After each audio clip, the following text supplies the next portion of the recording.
राजा की प्रेम कहानी। सालों पहले राजा नाथ का शासन शिवानगर पर हुआ करता था। राजा की 3 रानियां थी। राजा अपनी तीनों पत्नियों में से सबसे ज़्यादा अपनी पहली पत्नी को प्यार करता था, क्योंकि वो बहुत सुंदर थी। उसकी सुंदरता के कारण राजा दूसरी और तीसरी पत्नी पर ध्यान नहीं दे पाता था। वह अपनी दूसरी पत्नी को दोस्त मानता था और तीसरी पत्नी पर बिल्कुल गौर नहीं करता था। इधर राजा की तीसरी पत्नी उससे बेहद प्रेम करती थी, लेकिन राजा को तीसरी रानी का प्यार कभी दिखाई ही नहीं दिया। वो हरदम अपनी पहली पत्नी के साथ ही व्यस्त रहता था। ऐसा होते होते कई साल बीत गए। रोज राजा की तीसरी पत्नी इसी उम्मीद में रहती थी कि राजा आज उसके पास आएंगे, आज वो कुछ प्रेम भरी बातें करेंगे, लेकिन ऐसा कभी कुछ नहीं हुआ। इसी तरह कुछ वर्ष बीत गए। एक दिन राजा नाथ अचानक से गंभीर बीमार हो गए। उनकी तबीयत देखते ही देखते खराब होती गई और उनके जीवित रहने की उम्मीद कम हो गई। तब राजा ने अपनी पहली पत्नी को बुलावा भेजा।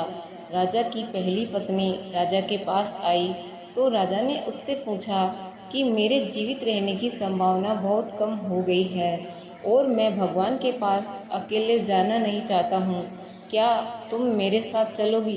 राजा की बातें सुनकर रानी ने उनके साथ जाने से मना कर दिया और कहने लगी कि अभी मेरा जीवन बचा हुआ है और मैं अभी और जीना चाहती हूँ, इसी वजह से मैं आपके साथ नहीं जा सकती।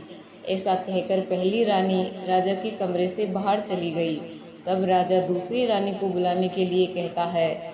दूसरी रानी को जब पता चलता है कि राजा अपने अंतिम क्षण में हैं और वो अपने साथ अपनी पत्नी को लेकर जाना चाहते हैं, तो वो राजा के पास जाने से ही मना कर देती है।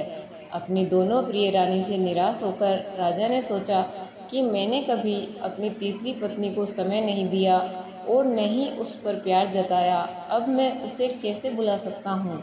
राजा ऐसा सोच ही रहे थे, तभी तीसरी रानी बिना बुलाए राजा के पास पहुँच गई। तीसरी रानी को राजा की इच्छा पता होती है, इसलिए वह सीधे राजा से कहती है, स्वामी, मैं आपके साथ चलने के लिए तैयार हूँ। रानी की बात सुनकर राजा को बहुत खुशी हुई, साथ ही उन्हें यह निराशा हुई कि उसने सारी जिंदगी उस रानी से ठीक तरह से प्यार नहीं जताया, लेकिन यही मुझसे सबसे ज़्यादा प्रेम करती है। उसी वक्त राजगुरु एक जाने माने वैद्य को लेकर आते हैं, जो राजा की तबीयत को ठीक कर देता है। राजा ठीक होते ही अपनी तीसरी रानी से प्रेम करने लगा और हमेशा अपने करीब राजा ने अपनी तीसरी रानी को ही रखा और दोनों खुशी खुशी राजमहल में जीवन जीने लगे। कहानी से सीख, किसी को सुंदरता से प्रेम नहीं करना चाहिए, बल्कि उसके दिल और आचरण से प्यार करना चाहिए। तो फ्रेंड्स, कैसी लगी मेरी ये कहानी? यदि पसंद आई हो तो वीडियो को लाइक करें और ज़्यादा से ज़्यादा शेयर करें और ऐसी ही रोचक कहानियाँ जानने के लिए हमारे चैनल को सब्सक्राइब कर लें। वीडियो को अंत तक देखने के लिए धन्यवाद।